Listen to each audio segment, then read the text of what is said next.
Si Jesus, irarapture po niya tayo sa kaniyang sariling kalendaryo. Not our own calendar. Kung ako pong tatanungin, gusto ko sana ngayon na. Kasi akalain nyo, pag nirapture tayo ni Jesus, makikita na natin siya ng mukhaan, wala na yung mga problema natin, yung mga kakaharapin natin, hindi ba? Kung tutusin lang po, ilang beses kong kinukulit si Lord, minsan naliligo ko, Jesus, hinihintay na kita. Oh, yan na. Di ba? Oh, maski mga kamag-anak kong mga born again, sana rapture na. Yung isang kamag-anak ko, medyo alanganin siya sa doon sa finances niya. Sana mag-rapture na para matapos na yung problema ko sa pera. Ganun. Ganun po ba ang tamang pananaw? Hindi po.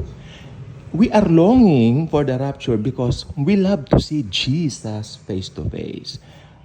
Nawi, meron tayong tamang motibo. Hindi yung gusto lang natin makatakas, pero alam ninyo, ang rapture, binabanggit din siyang Great Escape. Oo, The Great Escape. Yan po ang tawag. Yan ang, hindi ba napanood niyo yung kay Clint Eastwood, yung Escape from Alcatraz? Nahirapan sila doon how to get away dun sa kulungan na yan na Alcatraz. Nung napunta po ang akin pong mother at father sa Amerika, sila po ay nadalaw doon, no? Dinala sila ng tour doon sa Alcatraz, no? Sabi niya, totoo pala yun, may ganun palang lugar doon na parang, wow, talagang mahirap tumakas. Ganon din po tayo. Habang wala pa si Jesus, talagang dito, sa mundong ito, hindi ka naman makakatakas sa mga problema mo. Mga kabagabagan mo, mga hilahil mo. Laging mayroon. Kaya minsan, pag Kristyano ka, bakit ganito, Panginoon? Sana mag-rapture na. Talaga pong naiintindihan ko po kayo. Ganyan po ako. Pero alam niyo, along the way, sana magkaroon tayo ng tamang motibo. Ako, ang ano ko lang po sa inyo, sana tama po yung motibo ninyo sa pananabik natin sa rapture. Ito yung makasama na natin si Jesus forever. Si Jesus lang sana ang dahilan natin ba't gusto natin mag-rapture. Hindi makatakas or something. Now, may we have the right motive. Ako, kinukorek ko rin sarili ko dyan. Lord, okay Lord, kung talagang nandito pa talaga yung Panginoon, ako talagang araw-araw may mga kakaharapin pa rin na hindi kaaya-aya sa buhay. Lord Jesus, you are my strength. Ganyan. Gabayan mo ko, yakapin mo ko, Panginoon. Dahil Lord, hindi ko kayang nag-iisa. Di ba? Pero Lord, alam ko, mananagumpay na ako. Di ba? Alam ko yung katotohanan na napagtagumpay na doon sa cross. Pero alam niyo mga kapatid, sa isip po natin dyan umaatake ang diablo. Kaya minsan, tulad niyan, napapasabi na kayo, sana nga po mag-rapture na. Meron pa ako nakausap. Mananampalataya rin. Matanda na. Alam mo, iho, kanya sa akin. Nung ako ay bagong mananampalataya, ako ay 13 years old, sabi niya. Gusto ko mag-rapture na rin noon. Ngayon daw, ilang taon na siya? 75. Ang tagal na niyang inihintay ang pagbabalik ng Panginoon. Di ba? Pero bakit nga ba hindi pa nangyayari? Alam niyo po ba, meron po ako nakita sa Bible na talagang inaral natin na itong si Jesus pala kaapu-apuhan ni David. Apo na siya si Jesus Christ, apo na siya ni David, kaapu-apuhan. Kasi, ayan ang kape. Ayan ang kaapu-apuhan ng kape. Lord, di ba? Nagkape ako, kopi ko, blanca. Yan, tapos lagyan ko ng birch tree. Masarap. Subukan nyo. Kopi ko, blanca, tapos lagyan nyo ng birch tree, yung powder. Masarap po siya. Ayun ang ko. Kasi yung creamer, minsan hindi ko na siya masyadong yung lasa. Parang, natatabangan na ako, parang wala na siyang dating sa akin, no? Yan yung birch tree, masarap siya, gatas yan, no? Pero I'll make sure, pag nagtitimpla po ako ng kape, hindi po yung mas manghibabaw yung gatas. Kape pa rin dapat, hindi gatas, okay? Patmatay na po dyan. Share ko lang naman po para ma-enjoy nyo rin, no?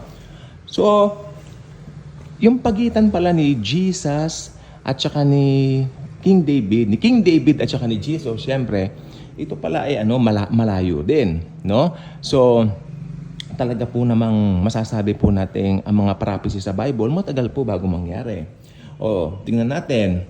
Si Haring David po nag-rule sa buong Israel ng 1010 BC. Ayun yung rule. Ayun yung kanyang rule. 1010 BC. O 1010 BC. Ayan, bang basa dyan? O nag-rule siya ng year 1010 BC. Akalain mo, BC pa yan, wala pa si Jesus. Hanggang 970 BC. Okay, at si Haring David po ay nabuhay lamang ng 70 years sa mundong ibabaw. Ang bata niya namatay, ano? Parang itong generation, yung kay David na kamatay, ito na yung mga nangyayari ngayon sa atin eh. Pero sabi ko nga po, kung si Jesus nasa atin, hilingin natin, Lord, I declare long life at good health. Kung kaya mo pang mabuhay ng 100 years, kung hindi pa magra-rapture, bakit hindi? Okay. So tingnan natin dito, no? 1010 BC siya naghari ng Jerusalem, sa Israel. Tapos hanggang 970 BC. Tapos si King David po namatay 70 years old. Ngayon ang Panginoong Hesukristo naman, si Jesus, siya po ay pinanganak ng 4 BC. Wow! Ang layo, oh! Nangangahulugan nito na, okay, this means that there may have been just over 1,000 years. Wikipedia po ito, ha? Google. Ha? Just over 1,000 years. Kasi ang natutunan ko po dati, nung ako po ay nag-aaral nito, ang sabi ng pastor that 1,000 years ang pagitan ni David kay Jesus. Pero lumalabas dito, mahigit 1,000 years. Over 1,000 years between King David and the Lord Jesus. Pero, alam po ba ninyo, sa paghihintay nila sa papanganak na baby na Messiah, nainip na po sila eh. Kaya nung dumating na po yung pagdating ni Jesus, hindi na siya pinansin. Hindi nila alam na tupad na. Nandiyan na pala siya, pinanganak na pala sa sabsaban. Di ba nang pinanganak si Jesus, busy ang buong Israel dahil merong census, no? Na pinagawa ang Caesar. So, punong-puno ang mga motel, ang mga hotel sa Jerusalem. So, isa po doon, sa couple lang doon, si Joseph at si Mary. Nasa sinapupunan ni Maria ang Panginoong Jesus, hindi pa pinapanganak. Pero lumobong-lumobo ng tiyan ni Mary, yun po yun. Hindi na nila pinansin dahil alain nyo, ang tagal, mahigit 1,000 years noong pa lang. Noong panahon pa lang kasi ni David, may hinihintay na sila na tagapagligtas.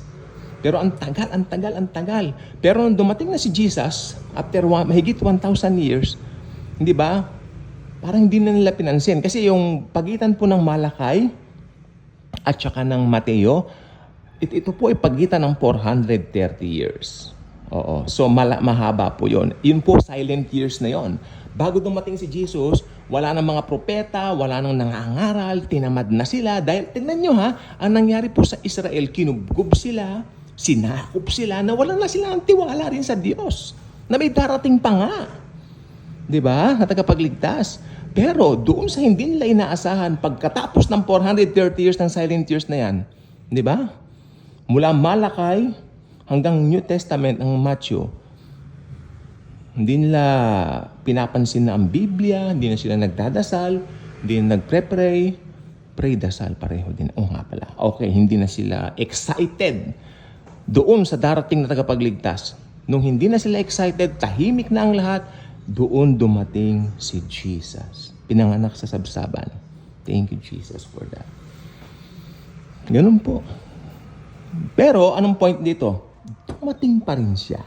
Hindi doon sa inaasahan ng mga tao, hindi doon sa kalendaryo ng mga tao, doon sa kalendaryo ni Jesus. Mahigit 1,000 years ang pagitan ni David at ni Jesus. So isipin nyo, mahigit 1,000 years na naghihintay na ang mga tao sa tagapagligtas hanggang tinabangan na sila. Pero nung tinabangan na sila, doon siya dumating. Doon sa generation na yon na hindi na nila pinapansin ang Bible, hindi na sila nagdadasal, wala nang propeta. No? Doon siya dumating. Amen. Ayun. Ganon din po sa panahon natin ngayon. Di ba? Minsan ano rin po ako, Lord, araw-araw po, Lord, magbibigay pa rin ako ng mga message regarding the rapture. Hindi ako maiinip. Di ba? Nasa kalendaryo mo ang lahat. Ito 1,000, mahigit 1,000 years ang pagitan ni David at saka ni Jesus, di ba? Ang tagal niya, na? Hello? Matagal yan. Pero itong rapture po kasi iba.